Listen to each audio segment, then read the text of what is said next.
Shalom Bapak Ibu yang dikasihi Tuhan, kita berjumpa lagi dalam acara SOS. Ya, saya berharap kita semua dalam keadaan yang baik, kita dalam penyertaan Tuhan, perlindungan Tuhan, dan berkat Tuhan selalu melimpah dalam kehidupan setiap kita. Sebelum kita mulai SOS hari ini, mari kita sama-sama berdoa. Tuhan Allah Bapa kami bertata dalam kerajaan surga, Tuhan yang kami sembah dalam nama Tuhan Yesus Kristus. Terima kasih Tuhan untuk berkat-Mu, untuk penyertaan-Mu, kasih setiamu yang melimpah dalam kehidupan kami Tuhan. Kami ucap syukur, kami punya Allah yang baik dan Allah yang setia, yang selalu menemani kami, menuntun langkah kami kemanapun kami melangkah Tuhan. Terima kasih Tuhan, kalau sebentar kami akan mendengarkan sebagian dari kebenaran firman-Mu Tuhan. Biarlah kami boleh membuka hati dan pikiran kami, dan kami boleh belajar kebenaran firman-Mu pada hari ini Tuhan. Terima kasih Tuhan, kami sambut firman-Mu dengan penuh ucapan syukur. Dalam nama Tuhan Yesus, kami berucap syukur. Haleluya. Amin. Ya, Bapak Ibu, kita sudah berada di bulan April di tahun ini, dan kita memiliki tema untuk bulan ini adalah bagaimana kita memiliki sikap hati melalui masa penantian ini, melewati masa penantian ini. Saya ingin membuka dengan kesaksian dari kehidupan saya. Beberapa waktu yang lalu Tuhan izinkan beberapa hal terjadi dalam kehidupan saya khususnya, dan itu cukup menegur saya. Dan saya mau bagikan ini buat kita semua hari ini. Sekitar tanggal 16 Maret kemarin, bulan kemarin, ayah saya itu tiba-tiba malam hari muntah-muntah Bapak Ibu. Dan saya ditelepon oleh orang di rumah ayah saya waktu itu, dikabari bahwa ayah muntah-muntah, dan saya disuruh ke sana. Kemudian ketika sampai ke rumah, ternyata ayah saya itu mengalami stroke sebagian Bapak Ibu. Jadi sebagian dari sisi kanannya tidak bisa digerakkan.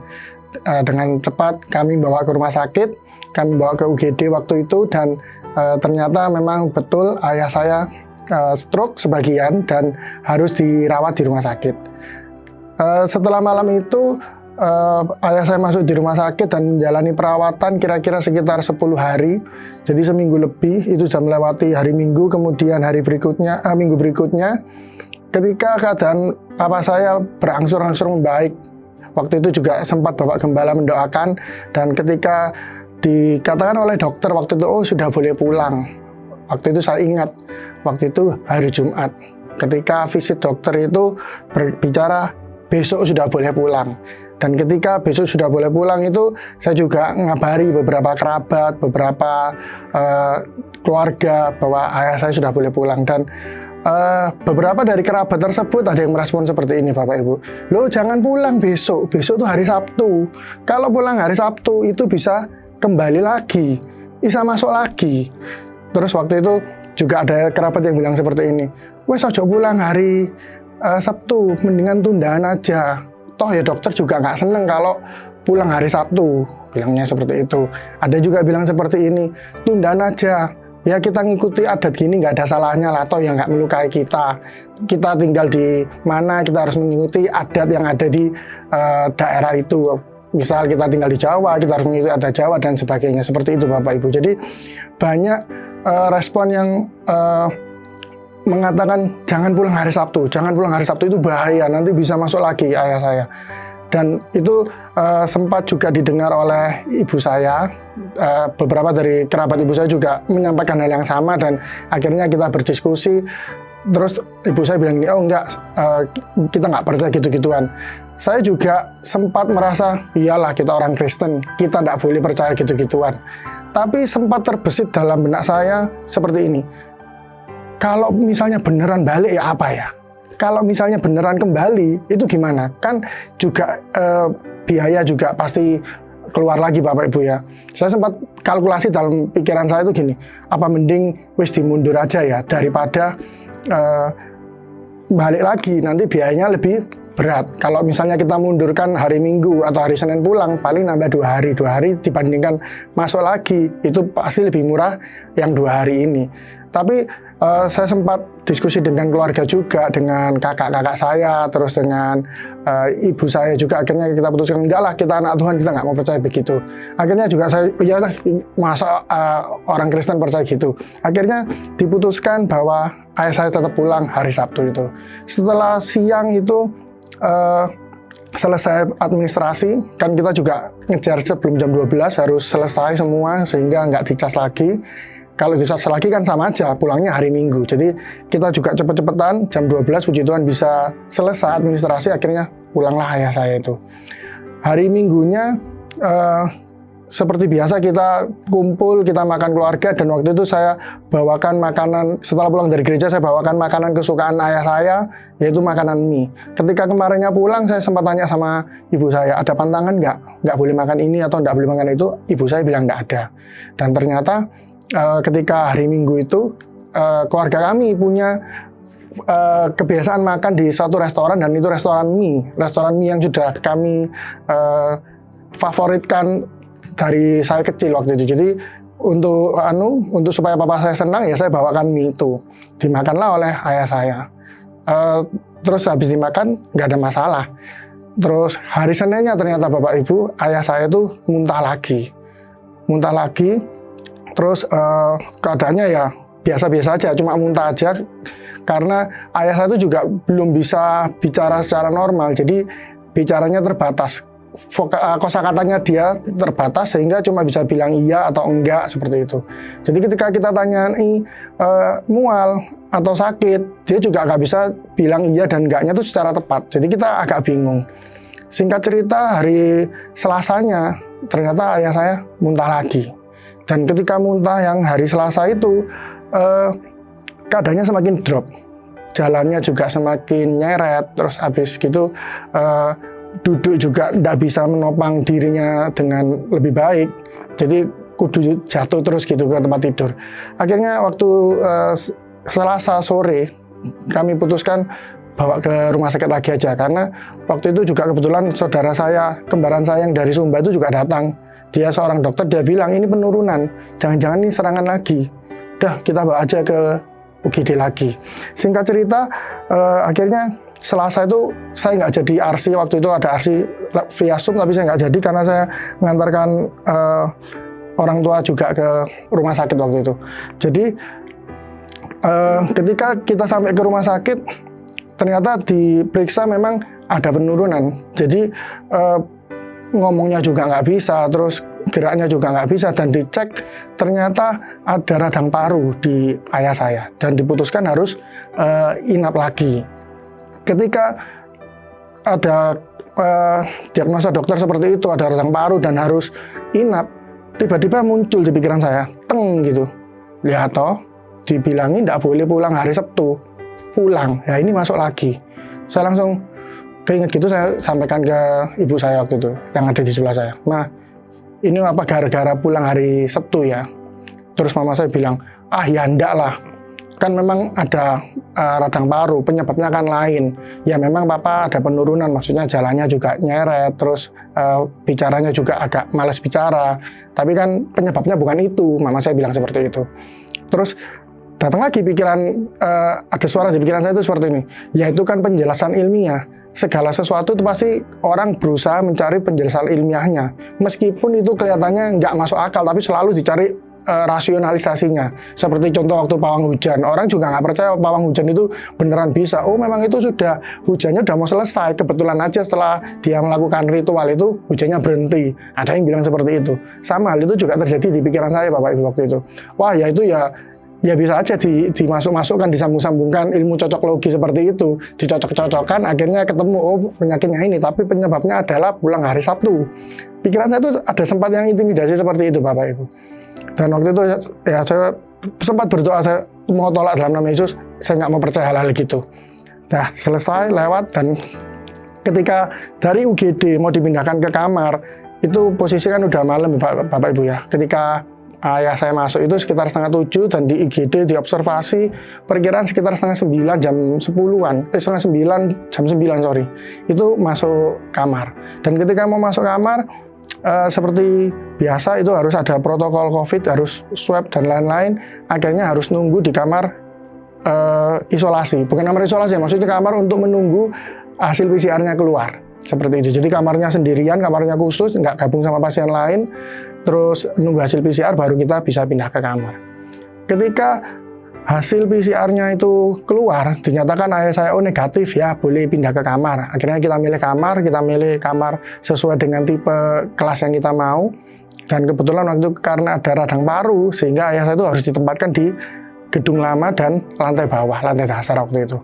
Dan lantai dasar itu nomornya ya sekitar 20-an sampai 40-an. Seperti itu. Dan ketika waktu dapat kamar itu Bapak Ibu, dapatnya kamar nomor 44 Bapak Ibu. Menurut adat orang Cina, 4 itu mati. Si itu mati, nomor angka 4 itu. Dan ini 44, berarti matinya double. Saya sempat juga waktu itu ada kerabat ayah saya, kan handphone ayah saya itu waktu beliau sakit, saya yang pegang handphone ayah saya, dan beberapa temannya ayah saya itu telepon, dan saya angkat, tanya kabarnya papa gimana.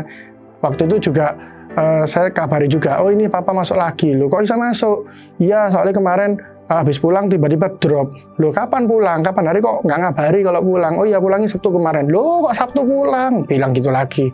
Mestinya Sabtu tuh nggak pulang. Tapi apa lu masuk lagi ya? Iya masuk lagi Su. Ya udah nggak apa-apa, semoga cepat sembuh. Besok tak sambangi ya. Kamar berapa? Kamar 44 Su. Saya bilang gitu. Loh kok kamarnya 44? 44 tuh jelek loh. 4 itu lu nggak tahu. Nah kalau angka Cina tuh 4 tuh jelek. Si mati itu. Pindahan. Minta pindah. Jangan mau kamar 40-an. Dia bilang gitu. Loh ini soalnya harus tak saya jelaskan. Ini karena di bawah Su. Di bawah tuh kamarnya ya angka segituan semua, apalagi untuk penyakit dalam pria waktu itu sekitar angka 40-an semua memang. Jadi pasti ada 4-nya, saya bilang gitu. Ya enggak apa-apa, paling enggak 4 enggak 2, enggak double. Jadi mati ini enggak double. Misalnya 41 ya sih mending lah, atau 49, 48 itu sih lebih bagus, bilangnya gitu. Waduh, saya dengar kayak gini lagi, saya merasa wah ini mungkin ujian saya yang kedua. Karena saya merasa gini, di ujian yang pertama saya memang tidak mempercayai full kalau memang oh sepulang Sabtu itu pasti masuk lagi. Saya nggak percaya Bapak Ibu. Cuma sempat ragu waktu itu. Iya ya, cocok. Atau saya sempat berkompromi. Apa lebih baik ngikuti aja ya daripada nantinya masuk gitu lah. Ya, ini suatu pelajaran buat saya. Jadi bukan saya mempercayai full Bapak Ibu. Kalau Sabtu atau 44 itu sial semuanya. Saya percaya dalam Tuhan semua itu baik. Semua hari baik. Semua angka itu baik dalam Tuhan. Jadi hari ini yang saya mau sharingkan adalah tentang bagaimana kita tuh meresponi masa penampian. Jangan seperti saya sempat ragu, saya sempat bimbang, saya sempat bingung mau percaya yang mana. Padahal kalau kita di masa penampian ini Bapak Ibu, kita dituntut oleh Tuhan itu apa? 100% Bapak Ibu. Kita dituntut sama Tuhan itu bukan separuh-separuh, separuh ikut Tuhan, separuh ikut dunia. Saya mau bagikan buat kita semua satu ayat, ada di Wahyu 3 ayat 16. Wahyu ketiga ayat yang ke-16. Ini ayat pasti sering kita dengar Bapak Ibu. Bunyinya seperti ini. Jadi karena engkau suam-suam kuku dan tidak dingin atau panas, aku akan memuntahkan engkau dari mulutku. Saya yakin dan percaya ayat ini sering banget kita dengar. Bahkan mungkin di gereja kita juga beberapa kali ayat ini sering diberitakan. Tapi inilah yang sering terjadi dalam kehidupan kita. Kita tuh kadang-kadang suam-suam kuku dengan Tuhan. Kita tuh nggak 100% dengan Tuhan. Kita tuh kadang-kadang ragu. Untuk mengikut Tuhan sepenuhnya tuh kita ragu. Bahkan yang seperti saya alami, saya sudah sempat ragu yang pertama. Yang kedua saya pun dihadapkan dengan hal yang sama. Tapi ketika ada teman ayah saya bilang seperti itu, saya bilang, enggak Biarno memang ada nih kamar itu. Dan singkat cerita akhirnya ayah saya pulang dengan keadaan yang baik, sekarang sudah di rumah. Kalau saya mungkin mempercayai apa yang dikatakan orang itu, oh 44 itu mati ini double malah. Pasti celaka. Jadi kalau yang kita imani, itulah yang terjadi dalam kehidupan kita Bapak Ibu. Ketika kita punya iman yang kuat di dalam Tuhan, maka baiklah keadaan kehidupan kita. Jangan kita ragu dengan masalah apa yang kita hadapi hari-hari ini. Apalagi kalau kita masa-masa sulit hari-hari ini, masa pandemi ya sudah mungkin berangsur-angsur membaik, tapi mungkin pekerjaan belum terlalu baik, belum terlalu rame, toko mungkin belum terlalu rame, proyek mungkin belum terlalu rame. Tapi percayalah ketika kita menggantungkan iman kita, pengharapan kita dalam Tuhan, itu nggak akan mengecewakan Bapak Ibu. Jangan kita menjadi ragu dan kita mulai kompromi dengan dunia ini. Kita mulai ya nggak apa-apa lah, toh ya untuk kebaikan dan untuk toh nggak menyakiti orang. Mungkin kita beralasan seperti itu. Kita mungkin mulai mengkolaborasikan firman Tuhan dengan keadaan dunia. Kita mulai pakai ilmu cocok logi, mungkin kita cocok-cocokkan, terus enggak apa-apalah, toh ya ini kehendak Tuhan. Mungkin kita bisa berbicara seperti itu, tapi kita harus yakin sepenuhnya, kita harus pegang firman Tuhan. Saya juga mau bagikan satu lagi di Matius. Ini ketika Petrus ketemu Tuhan dan Tuhan berjalan di atas air. Akhirnya Petrus bilang, Tuhan kalau itu engkau, suruhlah aku datang. Dan Tuhan bicara, datanglah. Dan saya mau bagikan di ayat yang ke-30. Ketika Petrus sudah jalan di atas air, ayat 30 berkata begini, tetapi ketika dirasanya tiupan angin, takutlah ia dan mulai tenggelam lalu berteriak, Tuhan tolong aku. Ayat 30 berkata, ketika dirasakan tiupan angin, takutlah ia. Berapa banyak dari kita yang mungkin kita mengalami tiupan angin masalah dari dunia ini. Kita alami goncangan dalam pekerjaan kita mungkin. Kita digoncang di masalah keluarga kita mungkin. Ada trust issue mungkin di keluarga kita. Atau kita alami kesehatan kita mungkin. Seperti yang saya alami, orang tua mungkin mengalami sakit penyakit. Di situ kita mulai goyah, kita mulai takut. Kita bimbang. Apakah benar kita harus ikut jalan Tuhan ini, ataukah ya nggak apa-apalah kita ikut adat, kita ikut ya tradisi di suku kita mungkin, ya kita mulai cocokkan, oh nggak apa-apalah, toh ya nggak merugikan orang lain, toh ini juga untuk keluarga saya sendiri, untuk keselamatan ayah sendiri. Tapi ketika kita mulai ragu, disitulah kita akan jatuh Bapak Ibu. Kita harus percaya 100% kepada Tuhan. Kita jangan, oh ya nggak apa-apa. Tapi kita harus benar-benar, meskipun kelihatannya belum ada solusi dari masalah kita, tapi kita harus benar-benar percaya 100%. Inilah saatnya kita menunjukkan ke Tuhan bahwa kita tuh benar-benar 100% untuk Tuhan. Hati kita tuh 100% untuk Tuhan. Kita nggak kasih hati yang separuh-separuh. Kita nggak mau suam-suam kuku kepada Tuhan. Hari ini kita diingatkan lagi tentang suam-suam kuku. Berarti itu sesuatu yang penting Bapak Ibu. Mungkin kita merasa, oh ya saya sudah pernah diingatkan. Kalau memang kita sudah pernah diingatkan, yuk kita nggak mau suam-suam kuku. Hari-hari ini apalagi, terlebih lagi kita menghadapi pandemi ini, kita menghadapi masa-masa sulit di kehidupan kita. Kita nggak mau suam-suam kuku, kita mau tetap pegang pada Tuhan. Ingat Bapak Ibu, kita harus 100% untuk Tuhan. Bukan 50%, bukan 75 atau 99% sekalipun, tapi 100%. Jangan ada celah sedikit pun. Iblis itu nggak perlu celah yang banyak Bapak Ibu untuk masuk dan untuk menjatuhkan kita. Celah yang kecil aja yang kalau kita berikan pada iblis, lama-lama celah itu akan membesar. Lubang yang kecil lama-lama akan membesar, akhirnya bisa menenggelamkan kapal. Sama seperti kita harus percaya 100%. Jangan sampai kita memberikan celah yang kecil sehingga kita akhirnya jatuh dan kita nggak lolos dari masa penantian. Ya, itu aja yang mau saya bagikan. Semoga yang saya alami ini nggak Bapak Ibu alami dan kita bisa terus pegang 100% iman kita, pengharapan kita kepada Tuhan. Kita nggak mau 99% tapi kita mau 100% untuk Tuhan. Ya, itu aja yang mau saya bagikan. Kiranya ini bisa menjadi berkat bagi kita semua. Mari kita bersatu hati dalam doa.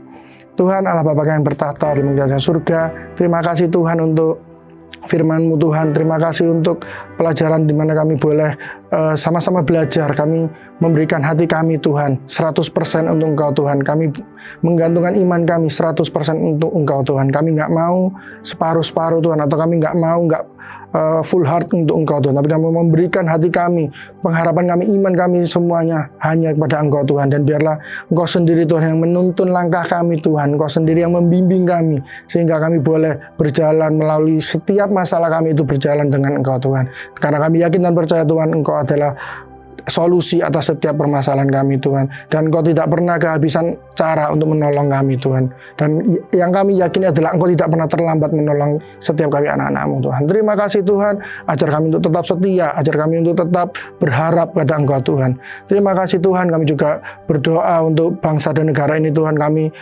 percaya Tuhan, Engkau yang lindungi, Engkau yang tutup bungkus dengan kuasa darah-Mu. Biarlah negara ini, bangsa ini boleh berada dalam perlindungan-Mu senantiasa Tuhan. Kami juga berdoa untuk kota kami, bahkan kami berdoa untuk gereja kami. Bapak Gembala Tuhan, kami serahkan semuanya ke dalam tangan-Mu.